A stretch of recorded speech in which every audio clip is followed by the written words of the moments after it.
మహోన్నతుని చాటున నివసించువాడే సర్వశక్తి నీడను విశ్రమించువాడు. మహోన్నతుని చాటున నివసించువాడే సర్వశక్తి నీడను విశ్రమించువాడు. ఆయనే నాకు ఆశ్రయము, నా కోట, నేను నమ్ముకును నా దేవుడని నేను యెహోవాని గురించి చెప్పుచున్నాను. ఆయనే నాకు ఆశ్రయము, నా కోట, నేను నమ్ముకున్న నా దేవుడని నేను యెహోవాని గురించి చెప్పుచున్నాను. వేటకాని ఊరిలో నుండి ఆయన నిన్ను విడిపించును, నాశనకరమైన తెగులు రాకుండా నిన్ను రక్షించును. వేటకాని ఊరిలో నుండి ఆయన నిన్ను విడిపించును, నాశనకరమైన తెగులు రాకుండా నిన్ను రక్షించును. ఆయన తన రెక్కలతో నిన్ను కప్పును, ఆయన రెక్కల క్రింద నీకు ఆశ్రయం కలుగును. ఆయన సత్యము కేడమును డాలునై ఉన్నది. ఆయన తన రెక్కలతో నిన్ను కప్పును, ఆయన రెక్కల కింద నీకు ఆశ్రయం కలుగును. ఆయన సత్యము కేడమును డాలునై ఉన్నది. రాత్రి వేళ కలుగు భయమునకైనను, పగటి వేళ ఎగురు బాణమునకైనను, రాత్రి వేళ కలుగు భయమునకైనను, పగటి వేళ ఎగురు బాణమునకైనను, చీకటిలో సంచరించి తెగులునకైనను, మధ్యాహ్నమందు పాడు చేయు రోగమునకైనను నీవు భయపడుకుందువు. చీకటిలో సంచరించి తెగులుకైనను, మధ్యాహ్నం ముందు పాడు చేయు రోగమునకైనను నీవు భయపడకుందువు. నీ ప్రక్కన 1000 మంది పడినను, నీ కుడి పక్కన 10,000 మంది కూలినను అపాయం నీ యొద్దకు రాదు. నీ ప్రక్కన 1000 మంది పడినను, నీ కుడి ప్రక్కన 10,000 మంది కూలినను అపాయం నీ యొద్దకు రాదు. నీవు కన్నులారా చూచుచుండగా భక్తిహీనులకు ప్రతిఫలం కలుగును. నీవు కన్నులారా చూచుండగా భక్తిహీనులకు ప్రతిఫలం కలుగును. యెహోవా నీవే నా ఆశ్రయము అని నీవు మహోన్నతుడైన దేవుని నీకు నివాస స్థలముగా చేసుకొని ఉన్నావు. యెహోవా నీవే నా ఆశ్రయము అని నీవు మహోన్నతుడైన దేవుని నీకు నివాస స్థలముగా చేసుకొని ఉన్నావు. నీకు అపాయమేమీ రాదు, ఏ తెగులును నీ గుడారము సమీపించదు. నీకు అపాయం ఏమీ రాదు, ఏ తెగులును నీ గుడారమును సమీపించదు. నీ మార్గములన్నిటిలో నిన్ను కాపాడుటకు ఆయన నిన్ను గూర్చి తన దూతలకు ఆజ్ఞాపించును. ఈ మార్గములన్నిటిలో నిన్ను కాపాడుటకు ఆయన నిన్ను గూర్చి తన దూతలకు ఆజ్ఞాపించును. నీ పాదములకు రాయి తగలకుండా వారు నిన్ను తమ చేతుల మీద ఎత్తి పట్టుకుందరు. నీ పాదములకు రాయి తగలకుండా వారిని తమ చేతుల మీద ఎత్తి పట్టుకుందరు. నీవు సింహములను, నాగుపాములను త్రొక్కెదవు, కొదమ సింహములను, భుజంగములను అనగదొక్కెదవు. నీవు సింహములను, నాగుపాములను త్రొక్కెదవు, కొదమ సింహమును, భుజంగములను అనగదొక్కెదవు.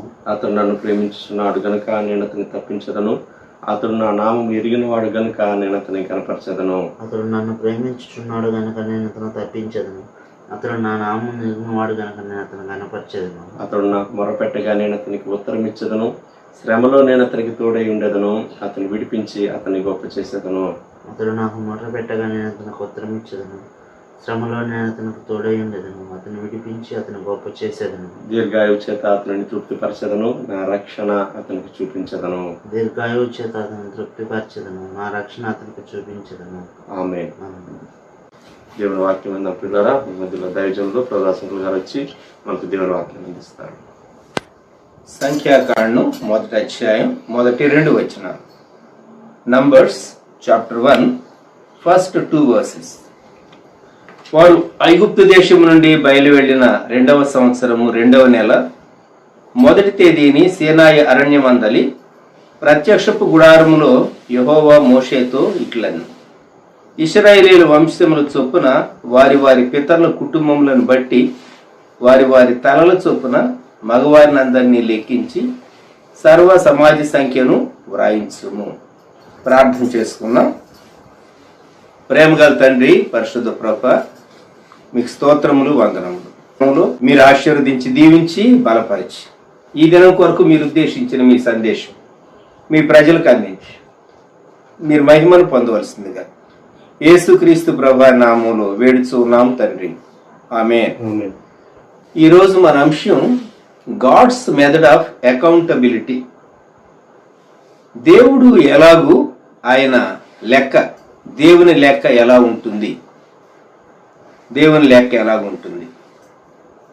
ఇశ్రాయేలీయుల యొక్క సర్వ సమాజ సంఖ్య అనే అంశం మనము ఈ ఉదయకాలం చూస్తూ ఉన్నాం.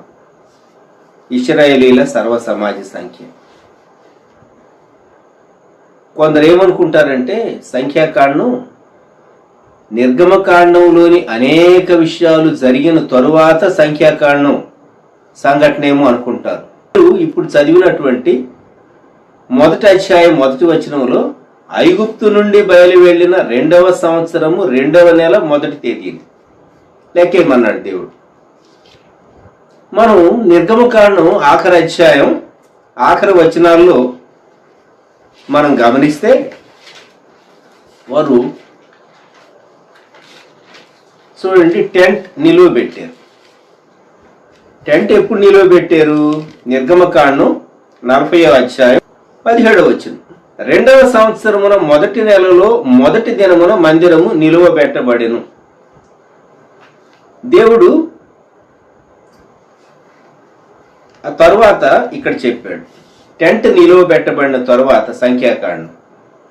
సో సంఖ్యాకాండంలో ఉన్నటువంటి అనేక విషయాలు నిర్గమకాండంలో ప్రత్యక్ష గుడారం నిలువబెట్టిన వెంటనే అనేటటువంటి మాట మనము జ్ఞాపకం ఉంచుకోవాలి. ఇప్పుడు సంఖ్యాకాండంలో ఈరోజు దేవుడు చెప్పినటువంటి మాట, గోత్రముల చొప్పున, ఇంటి ప్రధానుల చొప్పున, పితరుల యొక్క లెక్క చొప్పున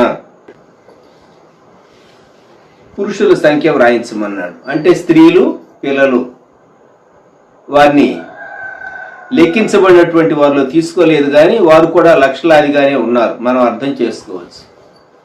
ఒక పురుషుడు, ఒక స్త్రీ, ఖచ్చితంగా 2 లేకుంటే 3 బిడ్డలు, ఒకరు మాత్రం కాదు, ఒకరికంటే ఎక్కువే ఉండి ఉంటారు ఆ కాలాల్లో. ఇలా లెక్క వేసుకుంటే చాలా పెద్ద నంబరే వస్తుంది.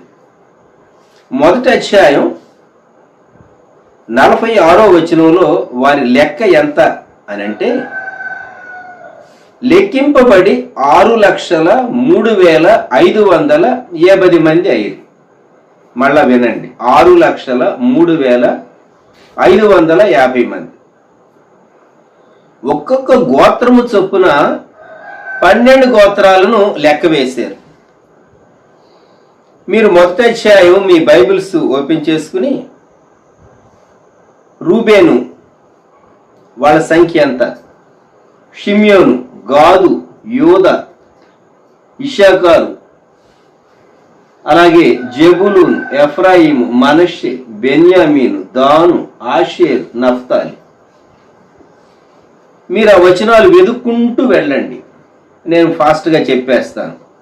రూబేను 46,500, షిమ్యోను 59,300, గాదు 45,650, యూద 74,600, ఇషాకారు 54,400, అలాగే జెబులూన్ 57,400, ఎఫ్రాయిము 40,500, మనష్షే 32,200, బెన్యామీన్ 35,400, గాదు 62,700, ఆషేరు 41,500, నఫ్తాలి 53,400. మొత్తం టోటల్ చేస్తే ఈ 12 గోత్రాల లెక్క 6,03,550 అవుతారు.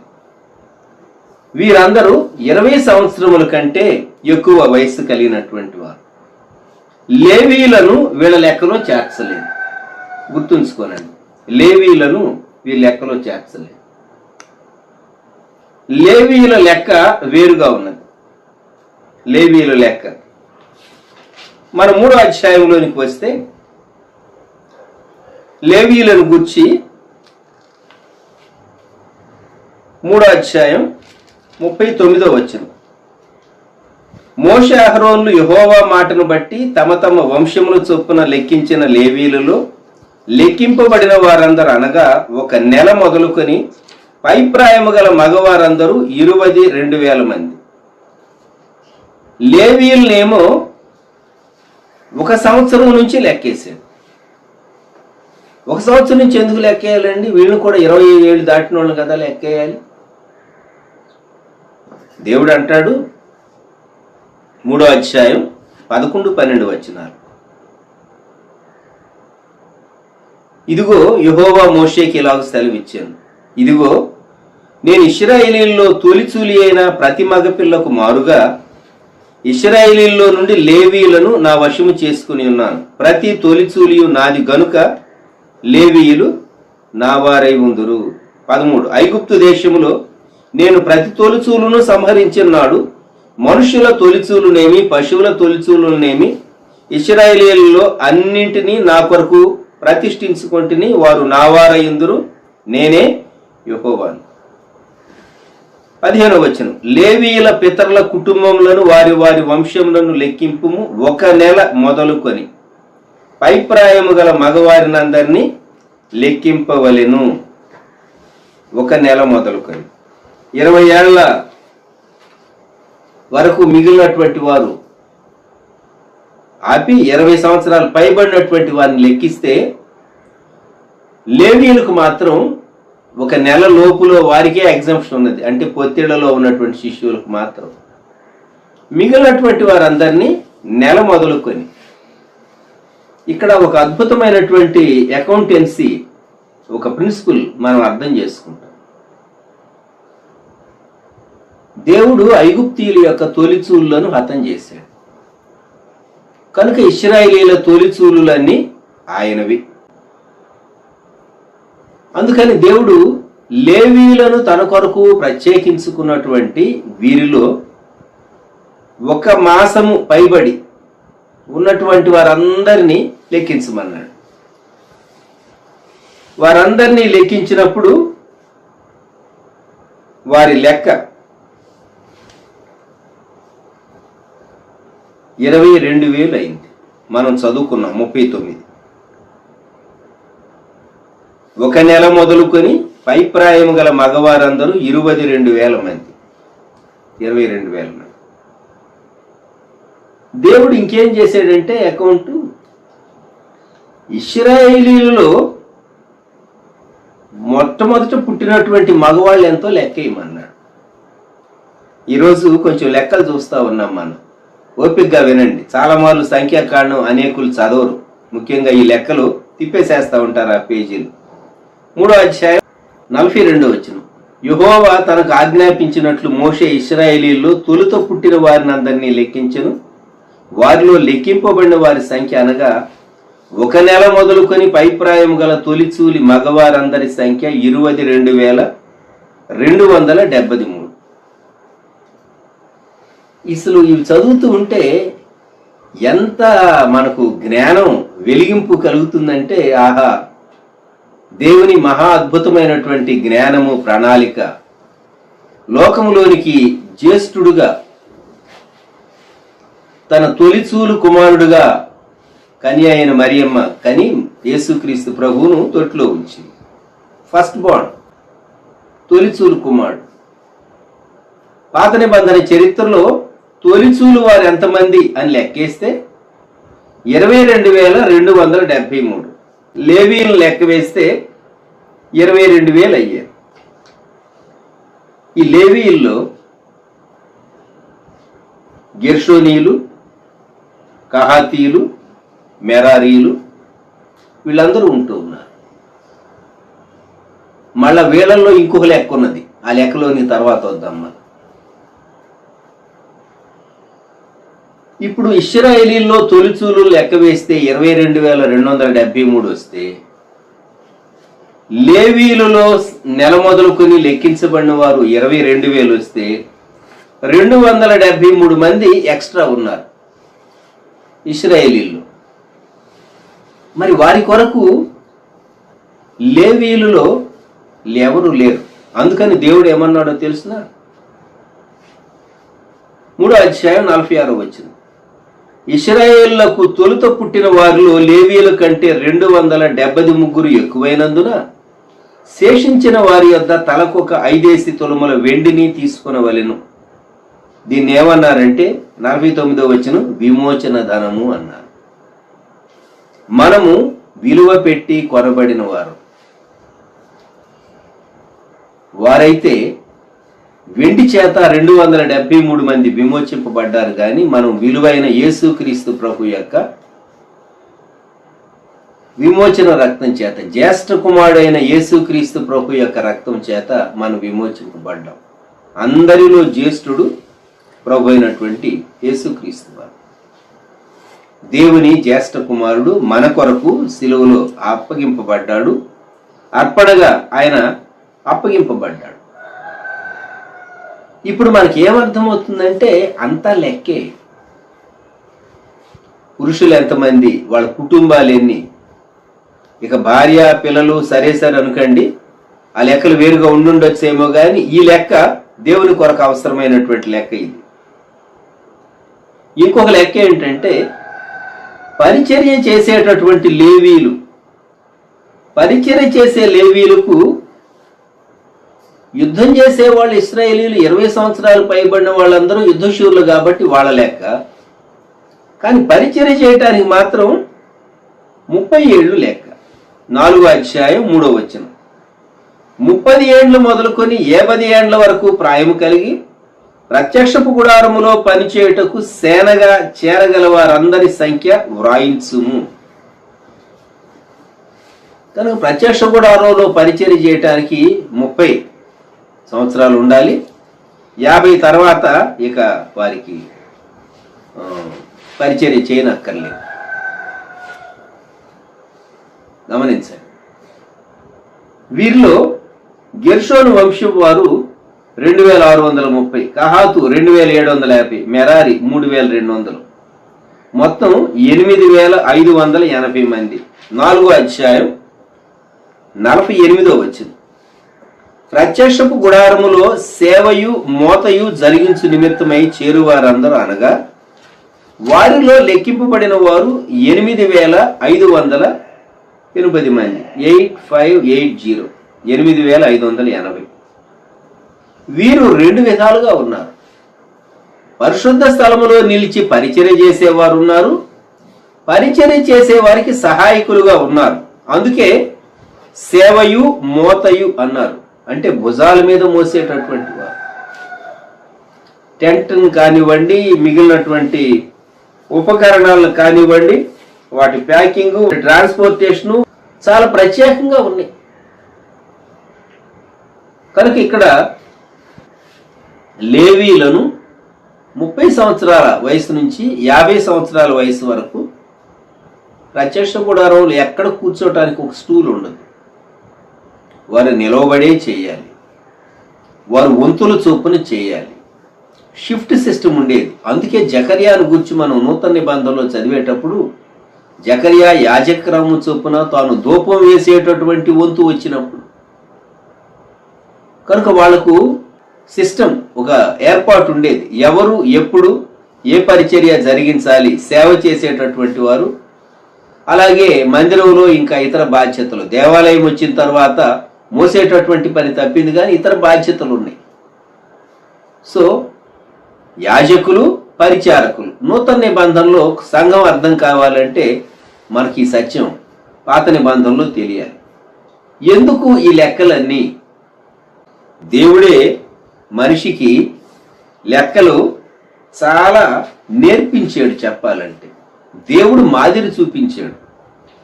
ఆదికాండంలో దేవుడు సృష్టిని చేసినప్పుడు 2వ అధ్యాయం 1వ వచనం నుండి ఆకాశమును భూమియు వాటిలోనున్న సమస్త సమూహమును సంపూర్తి చేయబడును. దేవుడు తాను చేసిన తన పని 7వ దినములోగా సంపూర్తి చేసి తాను చేసిన పని అంతటి నుండి 7వ దినం విశ్రమించాను. So 6 days work, 1 day rest. ఇది దేవుని క్రమం. అందుకే అనేక దేశాల్లో సండే ఉంటుంది. అయితే మధ్యప్రాచ్యంలో, గల్ఫ్, మిడిల్ ఈస్ట్ వాళ్ళు శుక్రవారం సెలవిచ్చి మిగిలినటువంటి 6 రోజులు వాళ్ళు వర్క్ చేసేటటువంటి మెథడ్ వాళ్ళు అడాప్ట్ చేస్తూ ఉన్నారు.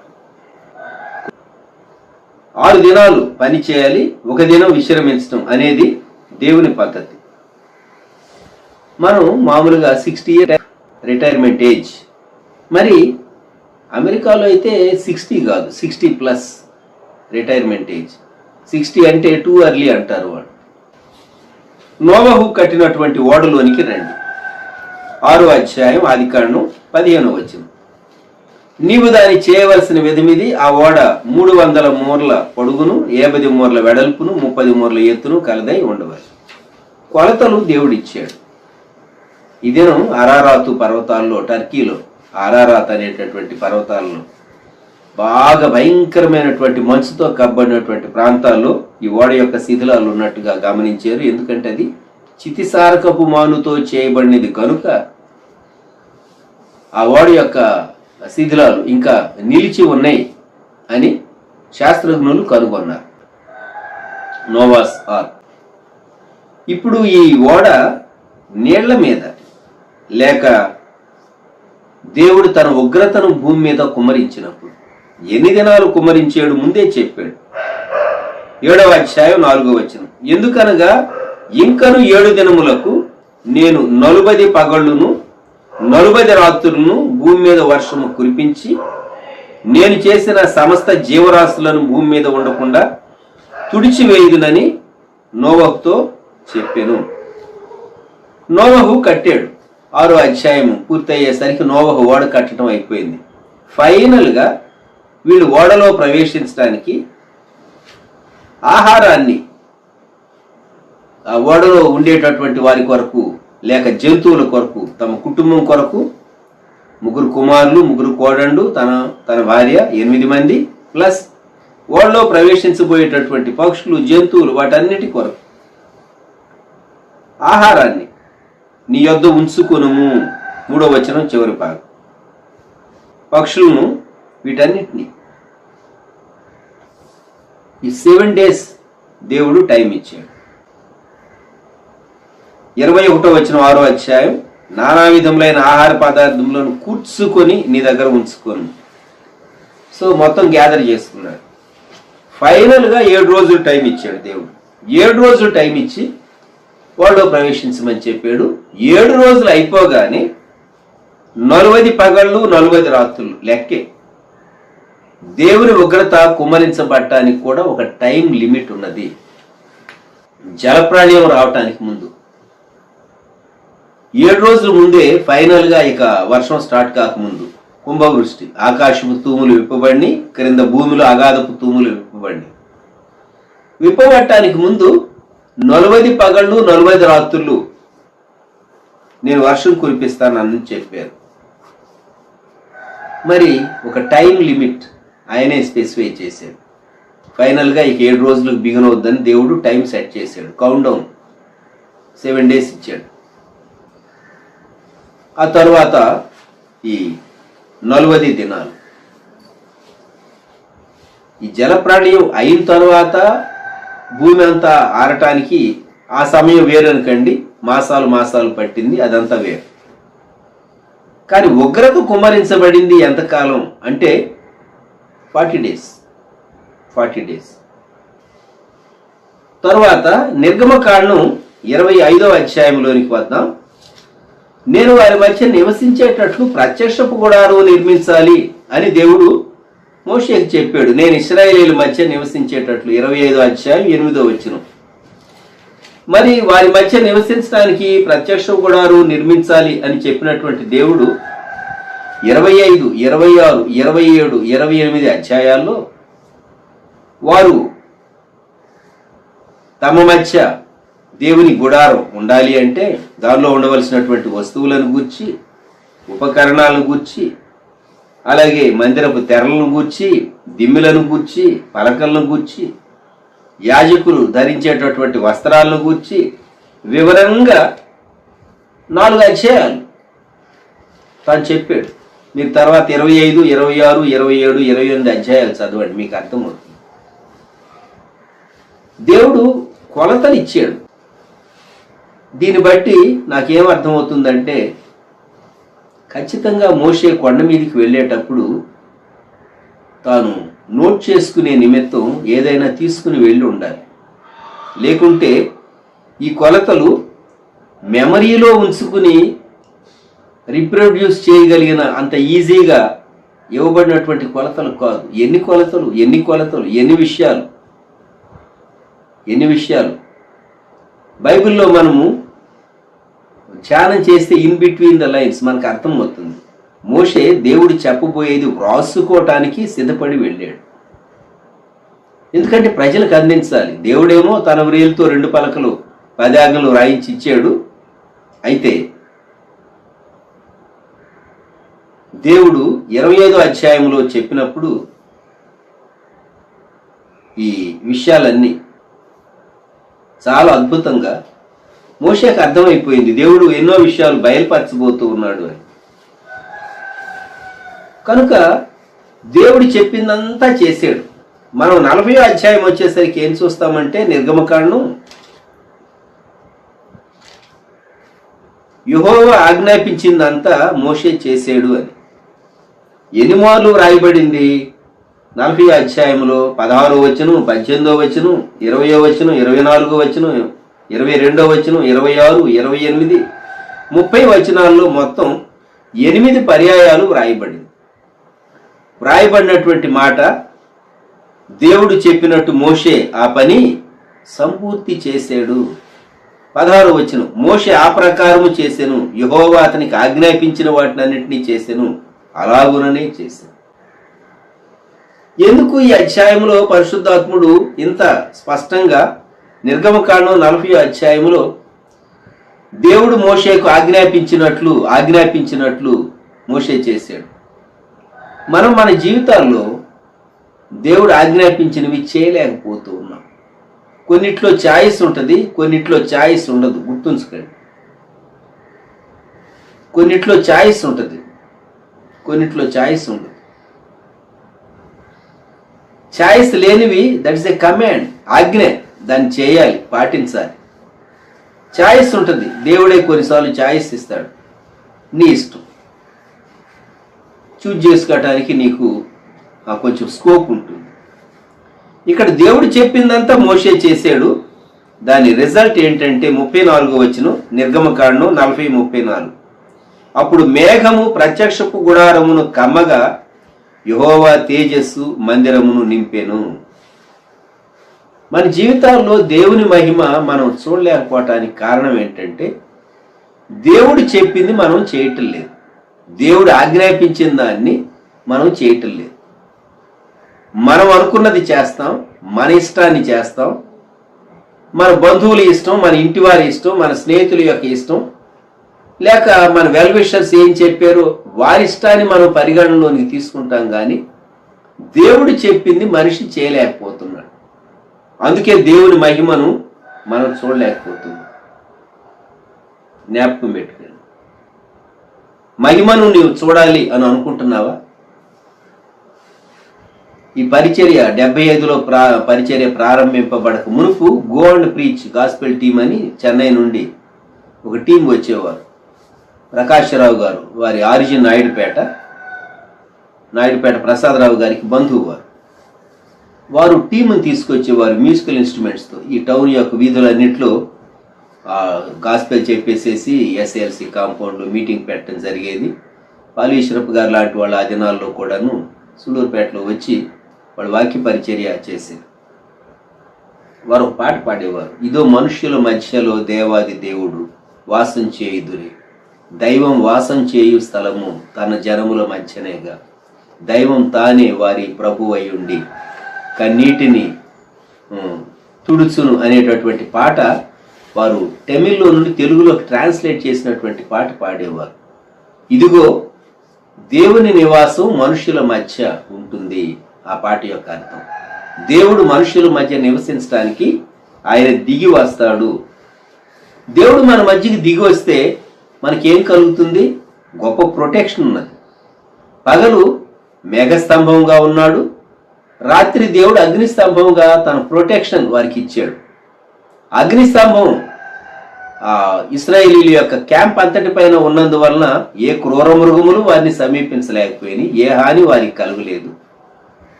పగలు ఆ మేఘస్తంభం ఏసీ కూలింగ్ వారికి ఇచ్చింది కనుక మార్గాయాసంతో వారు సొమసిల్లి పోలేదు.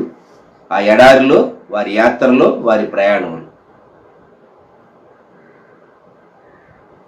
ఎంత అద్భుతమైనటువంటి ప్రొటెక్షన్ అండి. మీరు కైరో నుండి, ఈజిప్ట్లో కైరో నుండి ఇజ్రాయెల్ దేశానికి బై రోడ్ మీరు ట్రావెల్ చేస్తే ఒక రోజు కంటే ఎక్కువ పడుతుంది. మధ్యలో ఎక్కడో ఒక చోట నైట్ మీరు ఆగాల్సి వస్తుంది. అక్కడ మంచి మంచి ఫెసిలిటీస్ ఉన్నటువంటి అన్ని నిర్మాణం చేశారనుకోండి. ఆ కొండలు అవన్నీ చూస్తూ ఉంటే దేవుడు ఏసీ ఎందుకు ప్రొవైడ్ చేశాడు ఆకాశంలోనే ఇశ్రాయేలీలకు అంటే, ఆయన మేఘస్తంభముగా వారికి ఉండకపోతే వారు చనిపోయి ఉండేవారు ఆ ఎండవేడిమికి అని మనకు అర్థమవుతుంది. దేవుడు మనతో ఉంటే ప్రొటెక్షన్, కాపుదల మనకున్నది. 2, దేవుడు మనకు తోడుగా ఉంటే ఆయన ఆహారం మన్నా కురిపించాడు. అన్ని లక్షల మందికి ఎక్కడి నుంచి తీసుకురావాలి ఫుడ్? ఎక్కడ సరిపోతుంది? ఎన్ని కూరగాయలు కావాలి, ఎన్ని ఆహార పదార్థాలు కావాలి, పురుషులకు, స్త్రీలకు, పిల్లలకు. పనేమీ లేనప్పుడు ఆకలి కూడా ఎక్కువ అవుతూ ఉంటుంది, ఇంకా తినాలనిపిస్తూ ఉంటుంది. దేవుడు మనకు తోడుగా ఉంటే దేవుడు మనకు ఆహారాన్ని కూడా అనుగ్రహిస్తాడు. ఫుడ్, వారు మన్నా తిన్నారు, దేవదూతల ఆహారాన్ని వారు పూజించారు. మూడవది, వారికి సిక్నెస్ లేదు. నిన్ను స్వస్థపరిచి యెహోవా నేనే అన్నాడు, ఐగుప్తీయులకు వచ్చినటువంటి ఏ రోగం నీకు రాని అని అన్నాడు. సిక్నెస్ లేదు. ఆరోగ్యంగా ఉండటం అనేటటువంటిది ఒక అద్భుతమైనటువంటి విషయం. అది ఎవరికి అర్థమవుతుందంటే హాస్పిటల్లో జాయిన్ అయ్యి లక్షలు లక్షలు, వేలు వేలు బిల్లు కట్టిన వాళ్ళకి అర్థమవుతుంది ఆరోగ్యంగా ఉండటం ఎంత గొప్ప విషయమో. లోకంలో సామెత ఉంది కదా, ఆరోగ్యము మహాభాగ్యము అన్నారు. లోకంలో భాగ్యాలు ఉన్నాయి, బంగారు, వెండి, వస్తువులు, నగలు, వస్త్రాలు, వాహనాలు, ఎన్నెన్నో ఉన్నాయి, అవన్నీ భాగ్యం. కానీ ఆరోగ్యం ఉన్న చూపెట్టుకండి. దేవుడు మనకు తోడుగా ఉంటే ఒకటి మనకు కాపుదల ఉన్నది. దేవుడు మనకు తోడుగా ఉంటే రెండు, ఆహారం, ఫుడ్, ప్రొటెక్షన్ అండ్ ఫుడ్. మూడవది హెల్త్, ఆరోగ్యం ఉన్నది. సిక్నెస్ లేదు, ఆరోగ్యం ఉన్నది. కాబట్టి దేవుడు మనకు అనేక విషయాల్లో మనము ఆ స్పృహ కలిగి ఉండాలి అని కోరుకుంటున్నాడు. ఆ స్పృహ కలిగి ఉండాలి. ఏ స్పృహ? లెక్కలు. దేవుని ప్రజలందరూ లెక్కించబడినటువంటి వారు. ఇప్పుడు ఆదికాండ గ్రంథంలోనికి వెళ్ళి దేవుడు పితరులు జీవించిన సంవత్సరాల లెక్క వ్రాయించాడండి. అది చూద్దామా ఒకసారి. ఈరోజు లెక్కలే చెప్తూ ఉన్నాను మీకు నేను. దేవుడు మరి ఏది పెడితే మనం అదే వాక్యాహారాన్ని స్వీకరించాలి. ఆదికాండం 5వ అధ్యాయంలో షేతు మొదలుకొని షేతు, ఏనోషు, కేయినాను, మహల్లేలు, ఎరిదు, అలాగే అనోకు, ఇలాగూ మెతూషెల, లెమెకు, మధ్యలో అర్పక్షదు నేను మిస్ చేసేనేమో, వీళ్ళందరినీ వీరిని కూర్చున్నటువంటి ఈ జీవిత సంవత్సరాలను కూర్చున్నటువంటి విషయాలు చాలా క్లియర్గా ఇక్కడ 5వ అధ్యాయంలో దేవుడు రికార్డ్ చేయించాడు. ఎందుకు దేవుడు ఇవన్నీ వ్రాయించాడు? దేవుడిచ్చినటువంటి ఆయుష్కాలము లెక్కే. సరే, 10వ అధ్యాయంలో జలప్రళయము తరువాత విస్తరించినటువంటి నోవహు కుటుంబీకుల యొక్క వివరాలు దేవుడు వ్రాయించాడు. 11వ అధ్యాయం వచ్చేసరికి షేములో నుండి అర్పక్షతో వచ్చాడు. అర్పక్షదు నుండి షేలహు, ఏబెరు, పెలెగు, రయు, సెరు, నాహోరు, తెరహు, అబ్రాం లేక అబ్రహాం. 11వ అధ్యాయంలో వారి జీవిత సంవత్సరాల లెక్క దేవుడు వ్రాయించాడు. అద్భుతం కదా?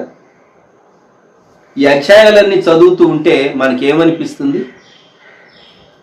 దేవుడు నీకు అనుగ్రహించినటువంటి ఎన్ని సంవత్సరాలు, ఎన్ని మాసాలు, ఎన్ని దినాలు నీకు ఆయుష్కాలం ఇచ్చాడో అది కూడా లెక్కే. లెక్కలేనిది ఎవరికి అంటే మనిషికే లెక్కలేదు. అది విషయం. ఇంకొక ఆశ్చర్యకరమైన సంగతి, ఆదికాండంలో దీవెన మిస్ అయినటువంటి ఏదోము లేక ఏషావు ఉన్నాడు. చూడండి, ఆదికాండం 36వ అధ్యాయం. ఎదోమను ఏషావు వంశావళి ఇదే, మొదటి వచనం, జెనసిస్ 36. ఇతడు దీవెనను తృణీకరించి పోగొట్టుకున్నాడు, ఆ దీవెన యాకోబుకు వచ్చింది. దీవెనను తృణీకరించిన ఎదోమీయుల యొక్క వంశావళులు లేక వాళ్ళ లెక్కలన్నీ, వాళ్ళ కుటుంబాల గురించి కూడా ఒక అధ్యాయం దేవుడు వ్రాయించాడు. ఇంకా చెప్పాలంటే యేసుక్రీస్తు ప్రభు ఈ భూమి మీద సంచరించే కాలం నాటికి యెరూషలేము ఎవరి అధీనం క్రింద ఉన్నదంటే హేరోదు క్రింద ఉన్నది.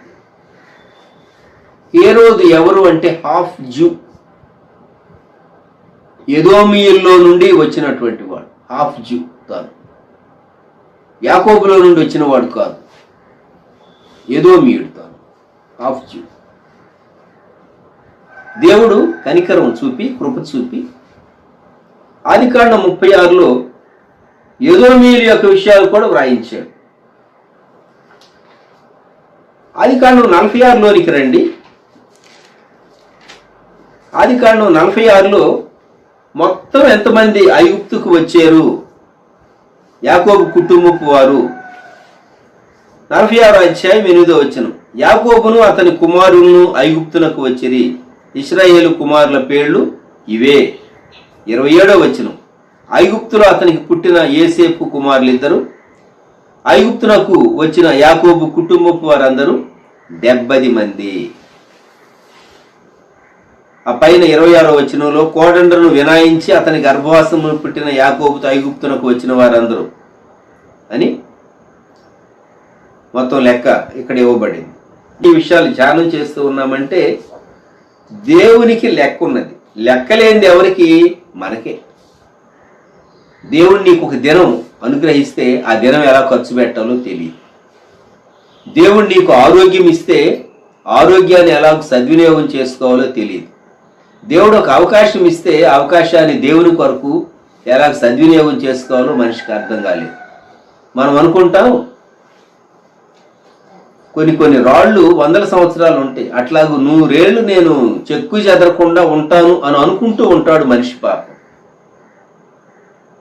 చాలా మంది ప్రకృతి వైద్యులు గొంతెత్తి అరుస్తున్నారు.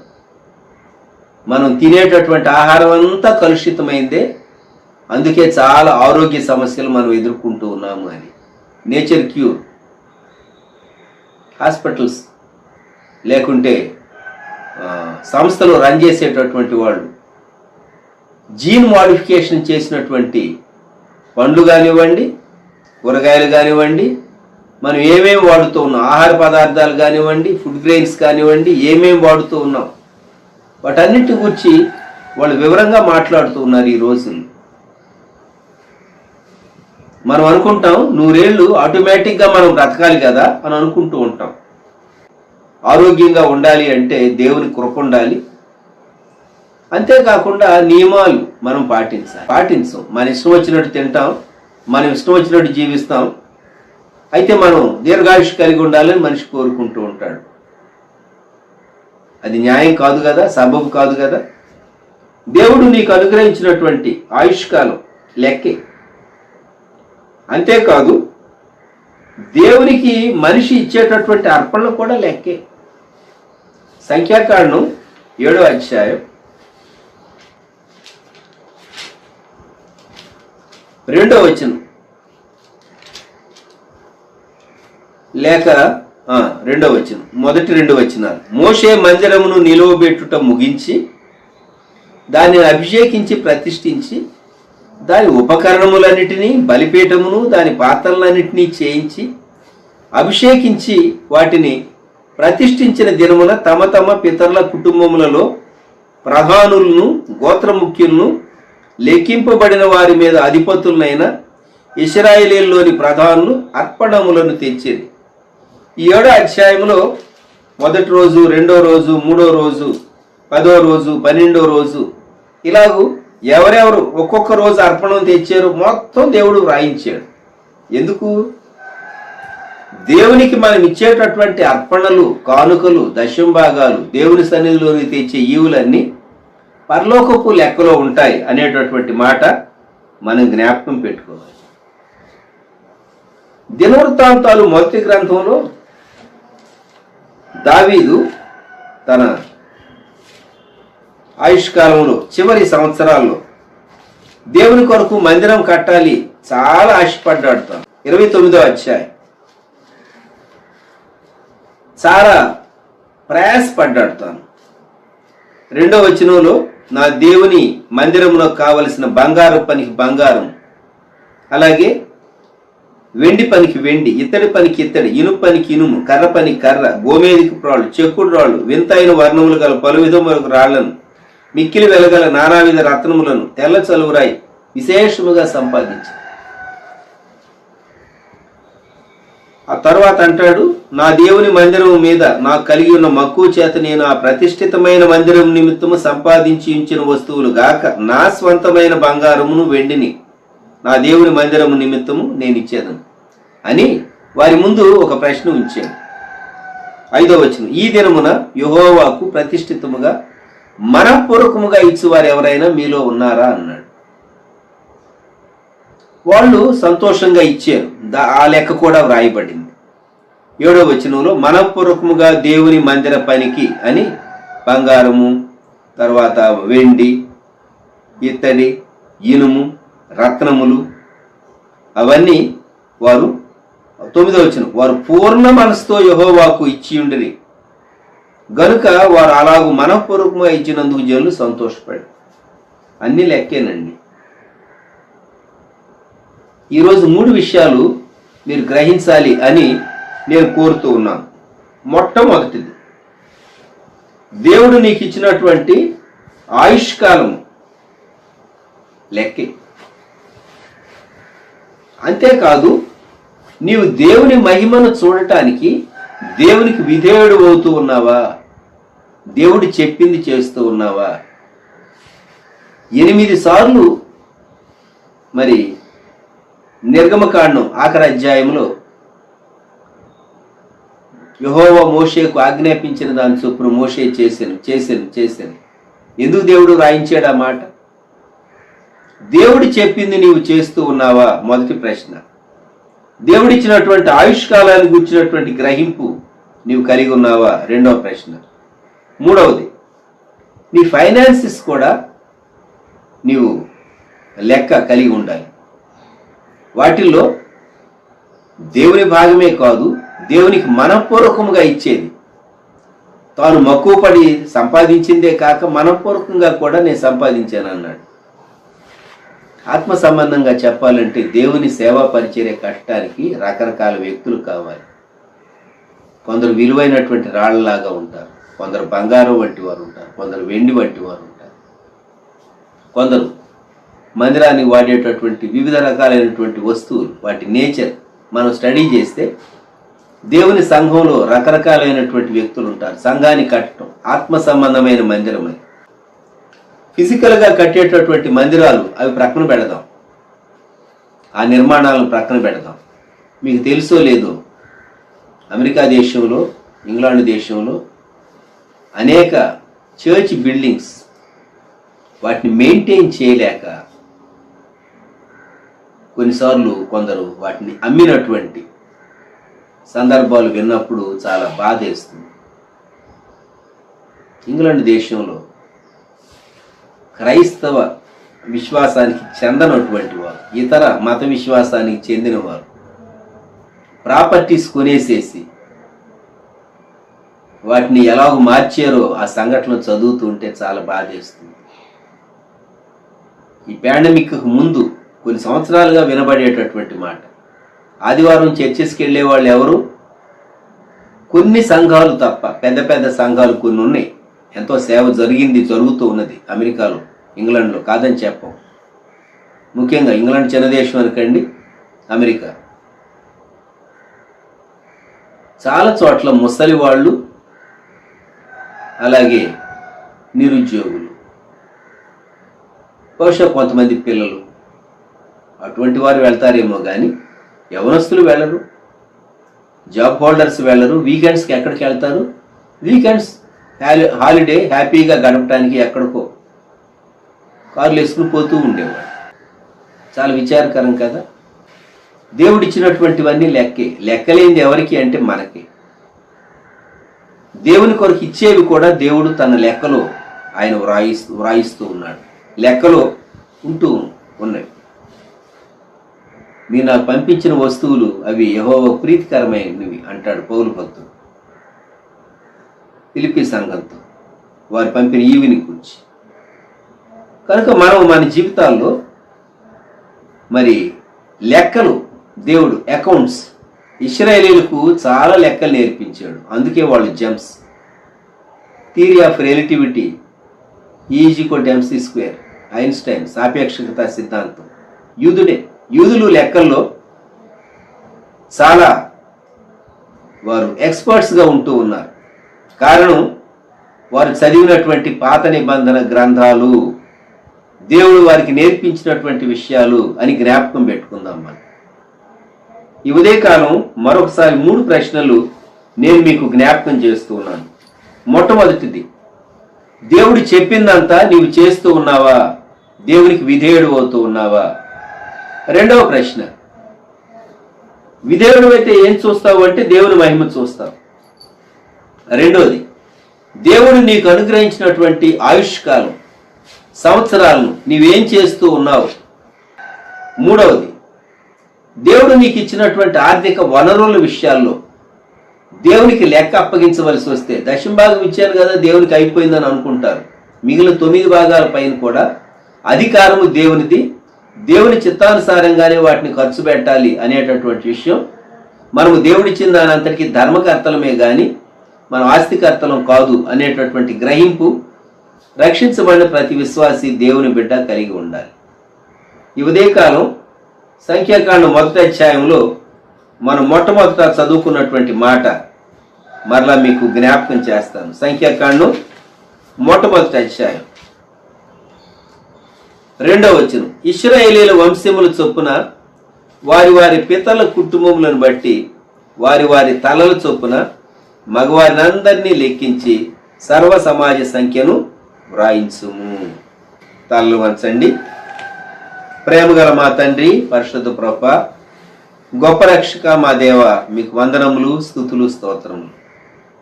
ఈ ప్రాతకాల సమయంలో యూదులు వారు నేర్చుకున్నటువంటి నంబర్స్ సంఖ్యాకాండం పెంటెట్యూక్లో ఈ 4వ పుస్తకాన్ని మేము చూచినప్పుడు ఈ తోరాలో దేవా వారు నేర్చుకున్నటువంటి అనేక విషయాలు వారికి ఎంతో జ్ఞానాన్ని కలిగించినవని, వారెంతో మీ ఆజ్ఞలను గుర్చినటువంటి స్పృహ కలిగిన వారని మేము గ్రహిస్తూ ఉన్నాం. మీరు చెప్పినట్టు మేము చేస్తే మీ మహిమ చూస్తామని, మీరు మాకు అనుగ్రహించినటువంటి వాటన్నిటి విషయాల్లో, ఆయుష్కాలం విషయాల్లో దేవా మేము లెక్క అప్పగించవలసినటువంటి వారమని, సంవత్సరాలు, మాసాలు, దినాలు వాటన్నిటి గురించినటువంటి లెక్క మేము ఇవ్వాల్సి ఉంటుందనేటటువంటి ఒక ఆలోచన, భయము మీరు మాలో కలిగించండి. అలాగే మీరు మాకు అనుగ్రహించేటటువంటి ఫైనాన్సెస్ వాటి విషయాల్లో కూడా మేము నమ్మకంగా ఉండటానికి మీరు మాకు నేర్పించండి. ఇశ్రాయేలీయులను లెక్కించమని చెప్పారు.